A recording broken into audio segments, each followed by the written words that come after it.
बिस्मिल्लाहिर्रहमानिर्रहीम। अस्सलाम वालेकुम। कैसे हैं जी आप सब लोग? उम्मीद करती हूँ खैरियत से होंगे, खुशबाश होंगे। अल्लाह पाक सबको अपने हिफ्ज़ ईमान में रखे। आजकल जैसा कि बरसात का मौसम है और काफ़ी जो जगहों पे पानी आ गया है, तो इस वजह से जो हमारे बहन भाई हैं काफ़ी परेशान हैं। अल्लाह पाक उनकी परेशानियाँ दूर फरमाए, उनके लिए आसानियाँ पैदा करे और जी उनको अपने हिफ्ज़ ईमान में रखे। आमीन जी सुम्मा आमीन।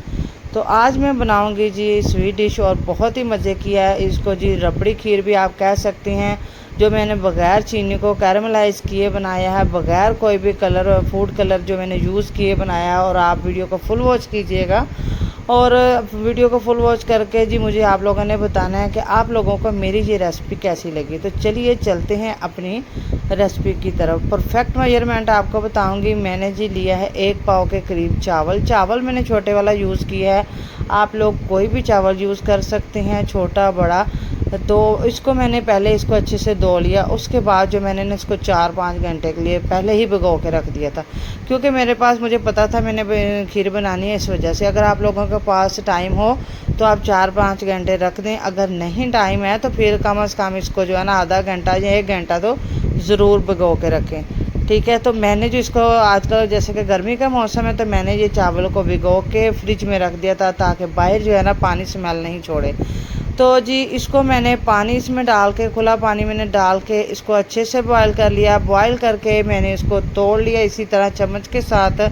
और जी कुछ मैंने ना ब्लेंडर जग में डाल के इसको मैंने हल्का सा जो मैंने पीसा, मुझे जो है ना ज़्यादा पीसे हुए चावल अच्छे नहीं लगते खीर में, जो बिल्कुल वो होते हैं ना बिल्कुल मुलायम से, उस तरह के वो फिरनी टाइप नहीं अच्छे लगते। तो इस वजह से मैंने चावलों को बिल्कुल लाइट सा जो है ना ब्लेंड किया है। बाकी ये दूध में पकेगा। और मेरे पास है जी 3 किलो दूध था, फुल फैट दूध है। इसको बॉयल कर लिया है। बॉयल करना बहुत ज़रूरी है, पहले बॉयल किए बगैर मत डालिएगा चावल, क्योंकि अगर आप बॉयल किए बगैर चावल कच्चा यूज़ करते हैं तो दूध जो है ना वो फटने का भी ख़तरा है।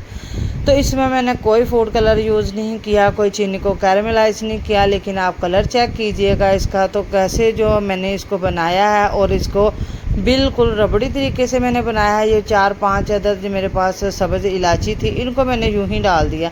अगर आप इस तरह डालना चाहें तो आप लोग इस तरह भी डाल सकते हैं, इनके बीज निकाल के डालना चाहें या पाउडर यूज़ करना चाहें, जैसे आप लोगों को ईजी लगे।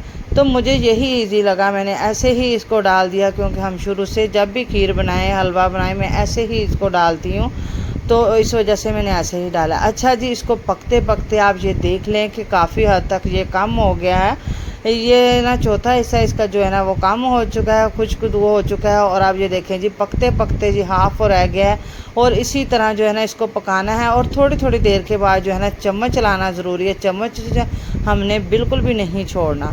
तो इसी तरह इसको पकाते जाना है और जब तक ये थिक नहीं हो जाती। अच्छा जी, मेरे पास ये थोड़ा सा खोया था पड़ा हुआ फ्रिज में, ये भी जो है ना 200 ग्राम के करीब था, मैंने इसमें वो शामिल कर दिया है। और साथ ही मैं इसमें शामिल करूँगी चीनी। अच्छा, इसमें मैं शामिल कर रही हूँ जी 1.5 पाव के करीब, ठीक है। जो हमारी बनेगी तकरीबन जो है ना 250 से 300 ग्राम बनेगी हमारी चीनी। अगर आप लोगों ने बहुत ज़्यादा तेज़ मीठा खाते हैं तो थोड़ी सी और शामिल कर लीजिएगा, नहीं तो ये बिल्कुल परफेक्ट थी। अच्छा जी, देख सकते हैं कि बिल्कुल थोड़े से थोड़े चावलों के हल्के हल्के से दाने नज़र आ रहे हैं। और बाकी की जो मैश हो चुकी है बहुत ही ज़बरदस्त बन के, इसका कलर चेक करें, इसकी थिकनेस चेक करें, बहुत ही जो अच्छी आई है। जब चावल हम इस तरह के करते हैं ना, तो इसमें थोड़ा सा इसको रखते हैं पतला, ताकि ये ठंडी होकर बहुत थिक हो जाएगी।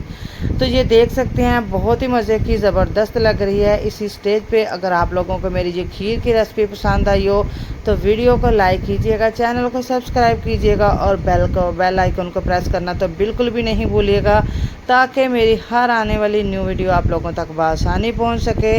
तो ये देख सकते हैं इसकी थिकनेस। अब मैं आपको मिलूँगी न्यू वीडियो में। जज़ाकल्लाह खैर।